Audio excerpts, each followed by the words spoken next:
하루 꼼꼼히 정리해드리는 뉴스의 시간입니다. 김민하 시사평론가 나와 계십니다. 안녕하세요. 안녕하세요. 네, 민주당 이재명 대표가 오늘 교섭단체 대표 연설을 했어요. 어떤 내용입니까? 일단 이제 지난 1년을 거대하고 지속적인 태행을 겪었다 이렇게 규정을 했고요. 네. 새 정부 출범 1년 만에 눈 떠보니 후진국이라는 말이 유행하게 됐다라고도 얘기를 했습니다. 새 정부 출범 1년 만에 윤석열 정권이 민생, 경제, 정치, 외교, 안전을 포기했고 국민을 포기했다. 그래서 오포 정권, 국민 포기 정권이다 이렇게 주장을 했고요. 예. 또 지난 1년 동안 대통령이 야당과 한 번도 만나지 않으면서 압수수색, 구속, 기소, 정쟁에만 몰두하고 있다라면서 압구정 정권이다 이렇게 주장을 했습니다. 그다음에 대장동 수사 등과 관련된 어떤 언급도 있었는데요. 이재명을 다시 포토라인에 세우고 체포동의안으로 민주당의 갈등과 균열을 노리는 거냐. 그렇게 생각이 된다. 그래서 구속영장을 청구하면은 내 발로 출석해서 영장 실질심사 받고 검찰의 무덤을 밝히겠다 이렇게 얘기를 해서 이 대목이 상당히 이제 언론에 관심을 많이 모으고 있습니다. 지금 설명드린 내용 외에도 현안 관련된 이런 언급이나 이런 것들도 있었는데요. 가령 이제 후쿠시마 오염수 방류에 대해서는 국제사회하고 이 오염수 보관 비용을 지원을 해서 방류를 일본으로 하여금 하지 않아도 되게 만들자 뭐 이런 얘기를 했고 또 외교 정책에 대해서 전략적 자유외교로 전환해서 맹목적 편향 외교를 극복해야 된다라고 지적을 했고요. 그다음에 민생과 경제 회복을 위한 35조 원 규모의 추경 편성이 필요하다. 이것을 추진하겠다. 국채를 다소 늘려서라도 재정의 경제 회복을 위한 역할을 해야 된다라고 주장을 했습니다. 네. 또 복지 사회를 넘어서 기본적 삶이 보장되는 기본 사회로 나가자. 그래서 단계적이고 부분적으로 기본소득을 시행하고 확대하자 제안을 했고요. 또 최근에 당 상황과 관련돼서 이 국민들이 민주당의 마음을 주지 못하는 상황 아프게 자성한다라면서 윤석열 정권과 경쟁하는 게 아니라 어제의 민주당과 경쟁하겠다. 더 이상 국민의힘과 비교하지 않고 민심만을 기준으로 삼겠다. 이렇게 얘기를 하기도 했습니다. 이 원고에 없던 국회의원 불체포 특권 포기 선언을 했어요. 그렇습니다. 이제 말씀드렸는데 앞서 말씀드린 것처럼 구속영장을 청구하면 제발로 출석해서 영장 실질심사 받고 검찰의 무덤을 밝히겠다 이렇게 얘기를 했다고 지금 말씀드렸는데 네. 이 대목이 이제 원래 이제 사전에 배포된 연설문에는 없었다라는 거고요. 말미에 이제 추가로 이제 밝힌 이런 내용이거든요. 아무래도 그래서 이 일종의 이제 깜짝 발언이라고 볼 수가 있겠는데 네. 나름대로 이제 의도가 있지 않겠느냐. 그래서 무엇보다도 이 당 바깥에서도 민주당이 이제 어떤 이 뭐만 추진을 하면 다 방탄이다 이렇게 얘기하는 거에 대해서 이제 대응하는 측면이 하나가 있어 보이고 네. 또 당내에서도 지금 이재명 대표의 어떤 리더십을 둘러싼 논란이나 이런 것들이 계속 되오지 않습니까? 네. 여기에 대해서 이 분수령이 아마도 이재명 대표에 대한 뭐 체포동의안이나 이런 것들이 검찰로부터 넘어올 때 그때가 이제 분수령이 될 거라는 전망도 있는데 그러니까 당내를 향한 어떤 메시지 뭐 그런 상황에서도 고집하지 않겠다 자신의 입장을 그런 어떤 나름의 결단을 보여준 그러한 이제 움직임이 아니겠느냐 이런 해석들이 지금 나오고 있습니다. 네, 뭐 또 혁신위 원장도 선임을 했으니까 그 다음에 혁신위가 또 해야 될 역할도 있을 것 같고요. 정치권 반응도 좀 살펴볼까요? 일단 국민의힘 김기현 대표의 경우에는 그러니까 지난 정권과 자신들에 대한 반성 없이 현 대통령 탓과 현 정부 탓으로 이렇게 모든 것을 주장하는 이재명 대표의 연설은 두고두고 내로남불의 교과서가 될 것이다 라고 주장을 했습니다. 네. 그리고 불체포 특권 포기 선언에 대해서도 당 내부로부터의 퇴진 압력 그리고 사퇴를 요구하는 다수 국민 여론을 일시적으로나마 모면하려는 의도로 보인다. 어떻든지 간에 만시지탄이다. 이렇게 얘기를 했고요. 정의당 이정미 대표 같은 경우는 SNS에 글을 올려서 그러니까 이 돈봉투 의혹 체포동의안 표결 전에 이 선언이 나왔더라면 또 진작에 이 불체포 특권 포기 등의 대선 공약을 이행을 했더라면 하는 생각을 버릴 수 없다. 이렇게 썼고 만시지탄이라면서도 오늘 약속을 계기로 국회의원의 특권을 하나둘 없애고 국회가 방탄 의혹으로부터 해방될 수 있기를 기대한다라고 쓰기도 했습니다. 네, 좀 화제를 바꿔보죠. 이규민 한국교육과정평가원장이 오늘 사의를 표명했어요. 그렇습니다. 보도자료를 통해서 지난 6월 모의평가와 관련해서 기관장으로서 책임을 지고 사임하기로 했다. 이렇게 밝혔는데요. 네. 오랜 시간 수능 준비를 힘들어하고 있는 수험생과 학부모들에게 심려를 끼쳐 죄송하다라고도 했습니다. 지난해 3월 취임했기 때문에 임기가 2025년 2월까지였는데 아무래도 최근에 이제 보도가 됐듯이 윤석열 대통령이 이른바 킬러 문항을 이 수능에 내지 말라고 그랬는데 6월 모의고사 모의평가에도 이게 들어가서 이게 논란이 돼서 결국은 이제 경질에 이르기까지 된 것이다. 이 사태에 이른 것이다라는 이제 지적이 나오고 있는 그런 상황이고요. 그러니까 자신 스스로 책임을 지고 자진 사퇴했다기보다는 사실 뭐 외부의 어떤 지적이나 이런 것들에 따라서 과거 모평을 제대로 못 낸 책임을 내가 지겠다 이렇게 얘기를 했다는 거예요.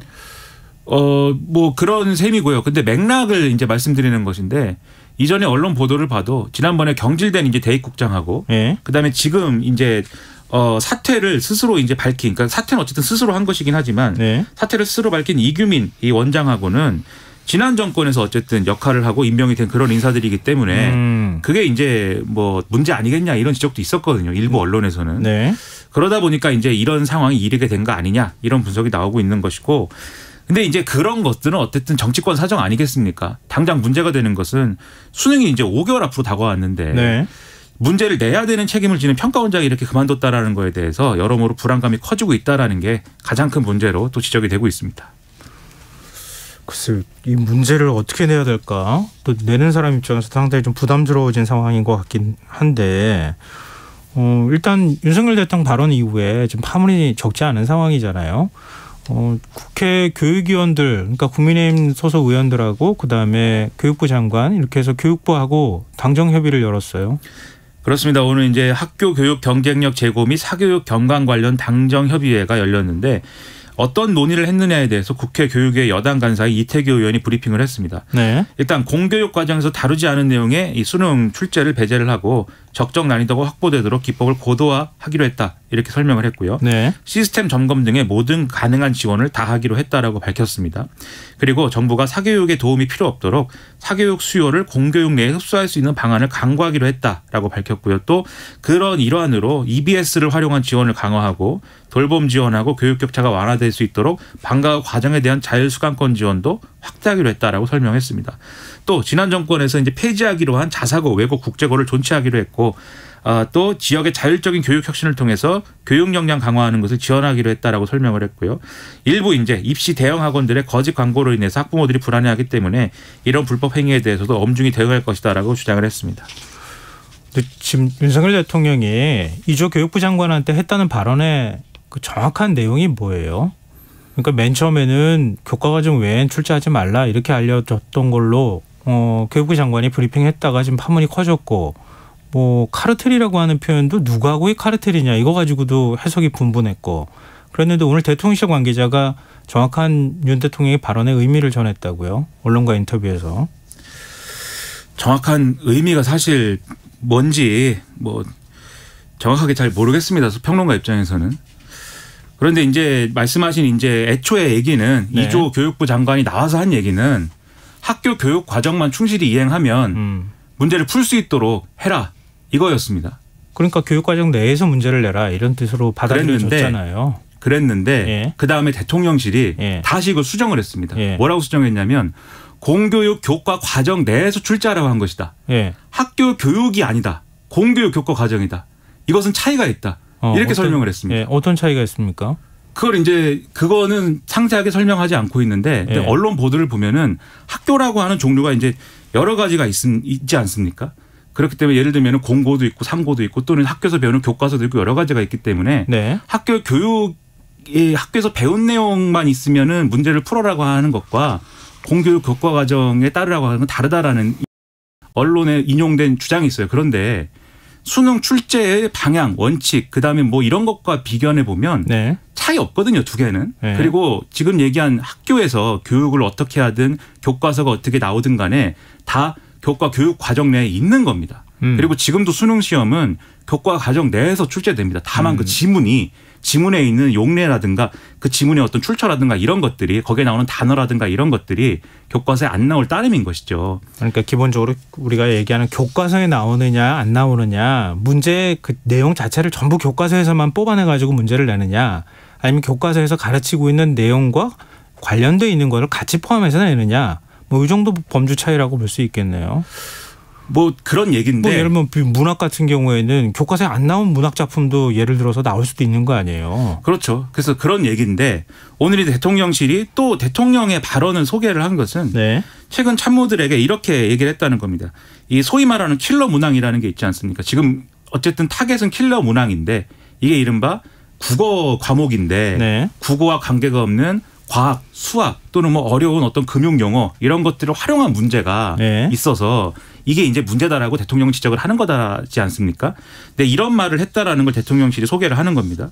수십만 명의 학생들을 대상으로 한 부적절하고 불공정한 행태이다. 이런 문제를 내는 것은 약자인 우리 아이들을 가지고 장난치는 것이다. 이렇게 얘기를 했다라는 것이고요.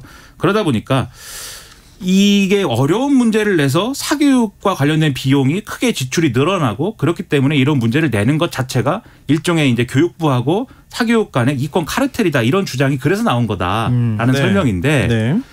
이 사교육 전문가들과 입시 관련된 인사들이 하는 얘기는 킬러 문항을 없애면 다른 분야에서 다른 문제를 가지고 또 사교육은 거기에 대해서 풍선 효과가 일어나서 비용이 또 증가할 수밖에 없는 것이기 때문에 변별력이 안 드러나기 때문에 그렇죠. 어떤 부분에서는 또 어떤 부분에서는 더 열심히 공부하는 거죠. 그 부분을 사교육을 통해서. 그러니까 제가 비유를 하면 사교육이라는 게 비가 오면 우산 팔고 해가 뜨면 양산 파는 거거든요. 그러니까 비가 오지 않는다고 해서 우산을 못 파는 게 아니란 말입니다. 그러니까 그런 상황이라는 것에 대한 우려 이런 것들이 지금 많이 나오고 있는 것이죠. 네. 지금 정치권 공방은 계속 거세지고 있는 상황이에요.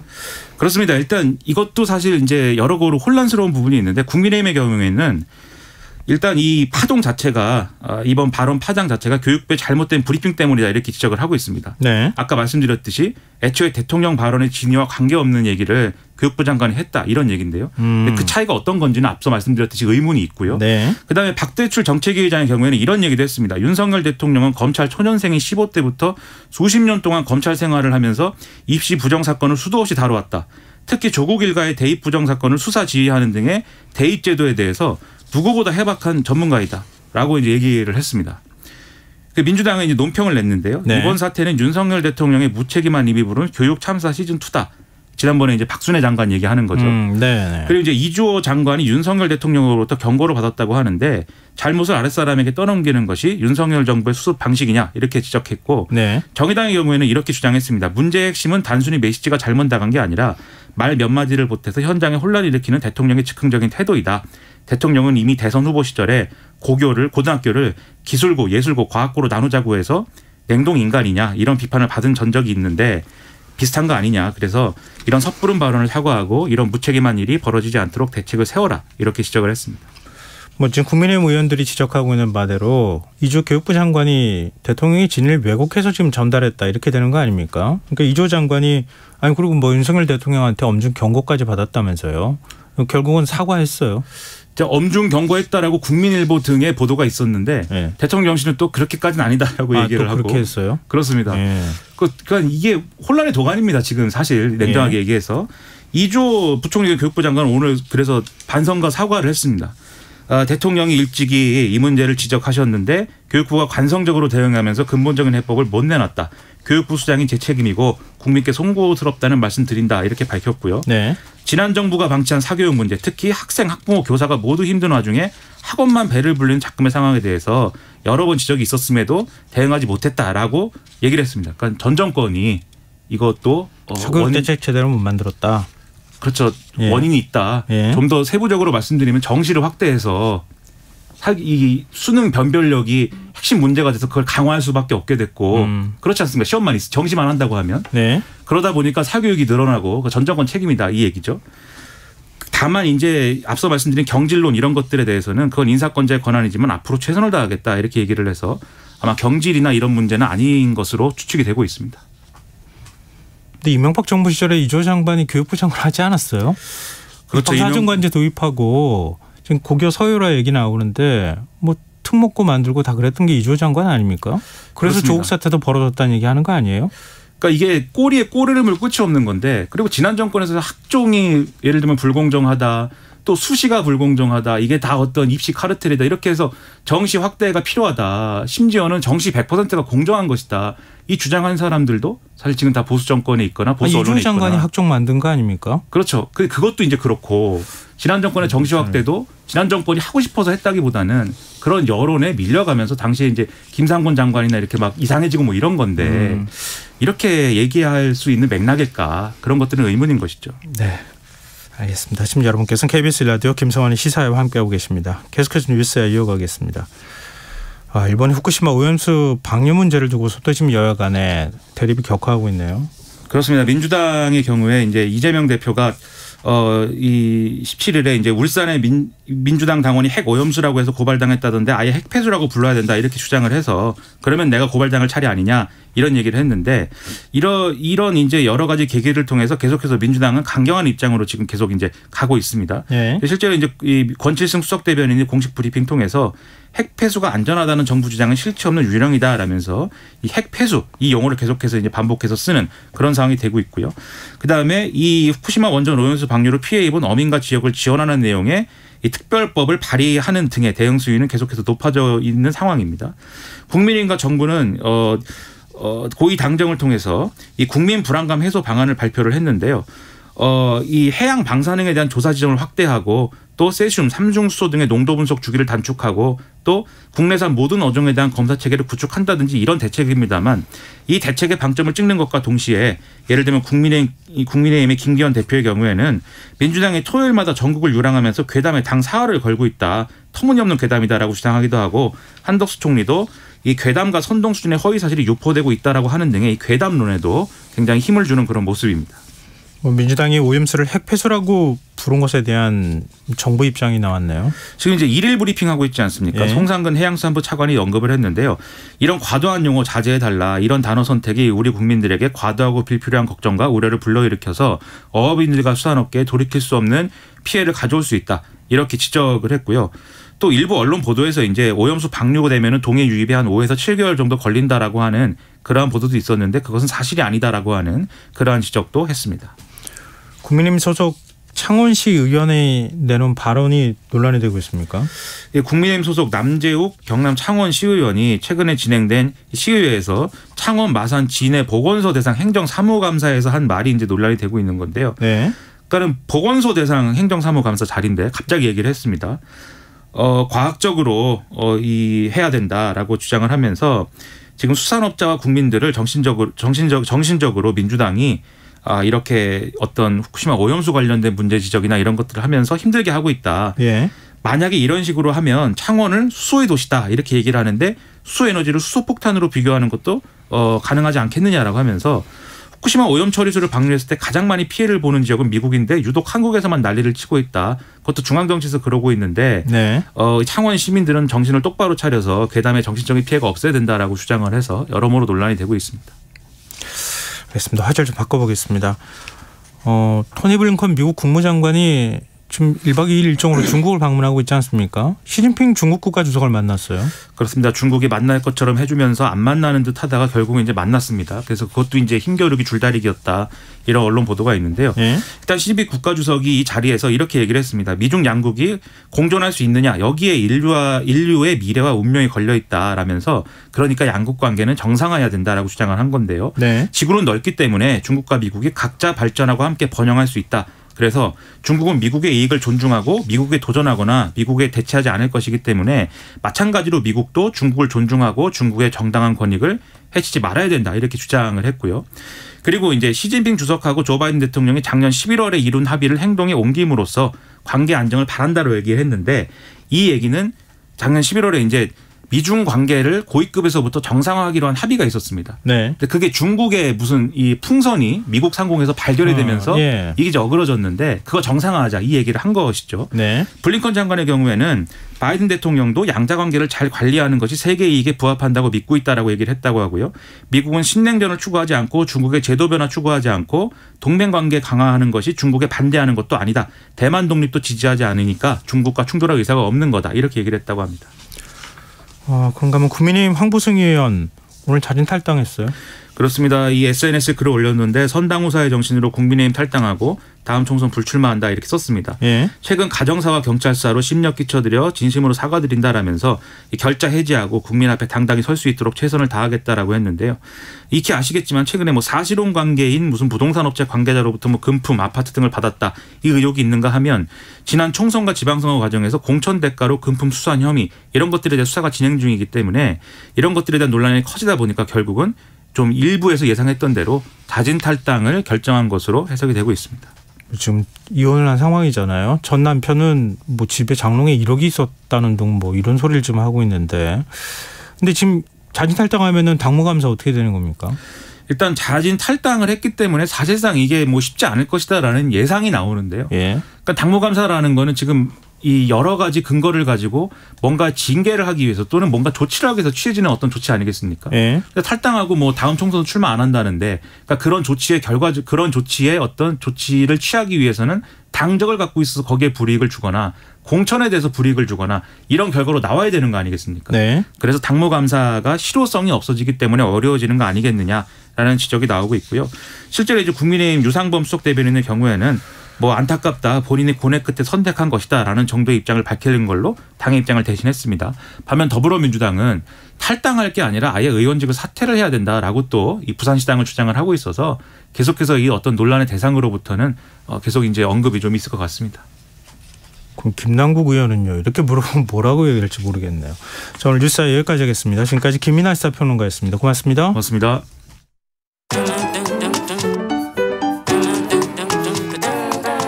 일일 시사권장량 채워가세요. 골고루 담았습니다. 당신만을 위한 하루 시사